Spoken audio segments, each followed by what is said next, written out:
What up, everybody? It's your boy Chris Roscoe, and I'm coming to you today with the most advanced shadow integration practice you could possibly learn ever. You ready? Prepare yourself, it's a big one. Letting people on the internet think they beat you in an argument.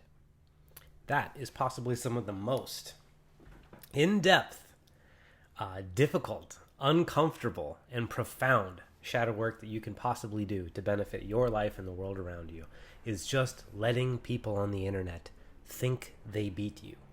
Like, honestly, just consider for a moment how many times you've gotten into an argument on the internet that didn't go anywhere. In fact, as a contrast, think of how many times you've gotten into an argument on the internet that did go somewhere. I don't know that I've really ever been in that many.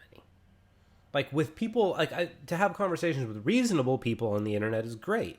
But when you're getting into an argument with a person, either you're not being reasonable or the other person isn't being reasonable, and nobody's really listening to the other person, and nobody really cares about what the other person is trying to say, and it's all about winning.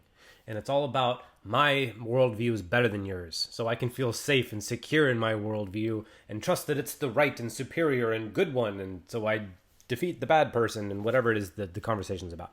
And it's just a really dumb fucking thing that we get into. And I noticed that for me, at least, a lot of the times is because I don't want to feel like I lost. I don't want to feel like I'm wrong. And I think this is really important because right now we're in this really, really, really fucking bizarre kind of existential holding pattern where we don't know what's what. We can't trust our media. We can't trust the news. We can't trust our politicians. We can't trust our leaders. We can't really trust anybody. And all of the information is so contradictory, and it's so important, and it's all these like really high stakes and we have to be right, and yet we don't know what's what. And so people just cling to an idea, and they cling to a political ideology or religion or a spiritual practice or a transformational practice or something like that, and we cling to it. And because there's so much animosity, and we secretly don't actually know if we're right, we cling to them really fucking hard because at least we have something to hold on to. And then somebody on the internet challenges us and we're like, well, if I were to admit that I'm wrong, or if I were to let you even think that I'm wrong, then that would trigger all these feelings of existential dread and holy shit, maybe I don't know what's going on. Maybe I voted for the wrong guy, and maybe I don't know what's going on in politics, and maybe I don't actually know what the fuck's going on with coronavirus, and maybe I don't know as many things as I think I do. And so that's why letting people win on the internet, or let people think they win on the internet, is the best way to put you in contact with all of those feelings. Because it can bring up a lot of things for you. Like, letting people think that they beat you on the internet could lead you to think like, did they beat me? Am I wrong? Am I actually wrong? Am I partially wrong? If so, where? Am I partially right? If so, where? Like, let me actually think about this for a second. And what that does is it allows you to get really, really solid in your own worldview, in your own frame, because you're willing to challenge it.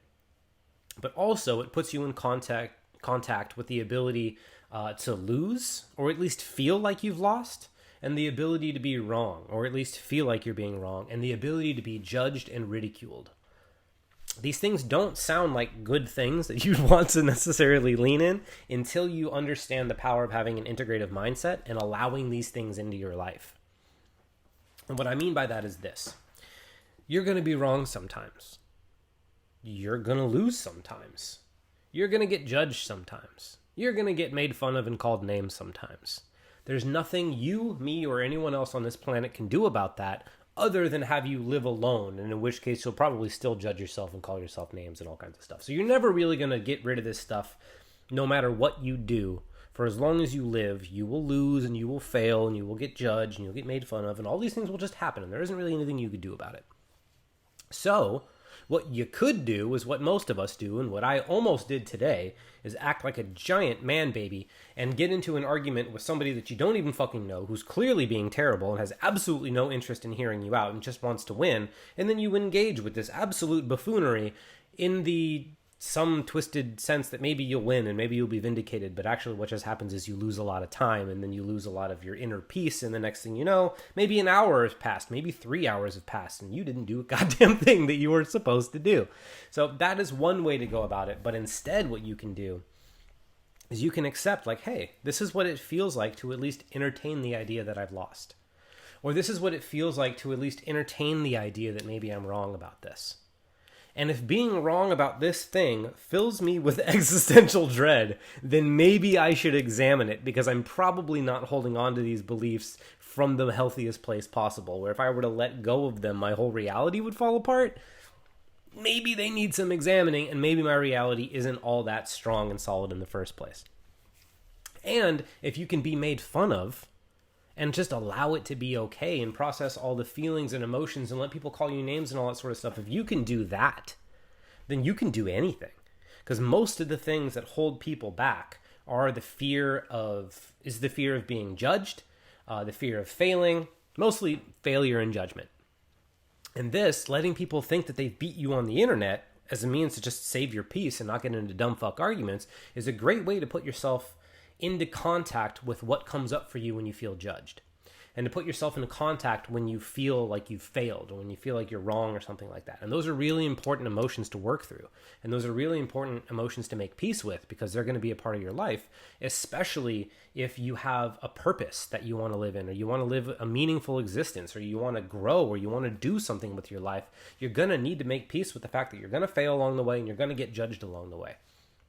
And so letting people call you names and letting people make fun of your ideas and letting people do whatever it is they need to do in order to get through their day can make you such a stronger person internally.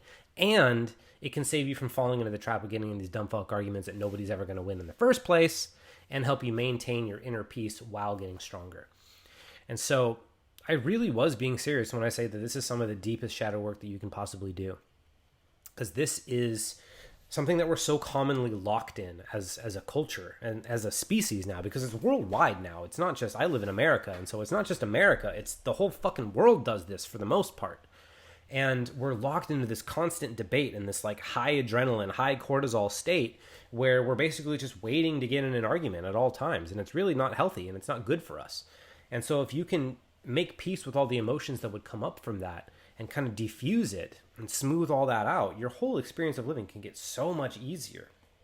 People can't goad you into dumb arguments. People can't control you by making fun of you. People just don't have any power over you if things like judgment and failure and losing an argument, if those things don't matter to you, then like people don't really have that much power over you. Nothing really has that much power over you. You can just say, this is what I think, and I'm secure in it because I was willing to look at the emotions underneath of it, and yeah, I'm solid. I don't have to worry about it. Like I don't agree with you, but cool. Like my reality isn't being threatened right now. Yours might be, but mine isn't. And that's a level of peace that nothing really compares to, especially in such a highly adrenalized, highly conflict-ridden environment that we currently find ourselves in. So if you want to up your personal peace, your personal confidence, your ability to feel good about your worldview and the frame in which you exist in, then let people think that you're wrong. Let people think that they beat you. Let people call you names. Let people do all that, and then deal with what comes up for you as a result. And I guarantee you will become so much stronger, so much more solid, so much better. And you'll just love your life, and you'll love yourself a lot more. And then you just won't get into stupid situations, and you can gravitate towards people that don't put you in them, and it just improves everything. So if you have any questions on this, let me know. Be happy to help. I love you. Thanks for listening, and I'll see you next time.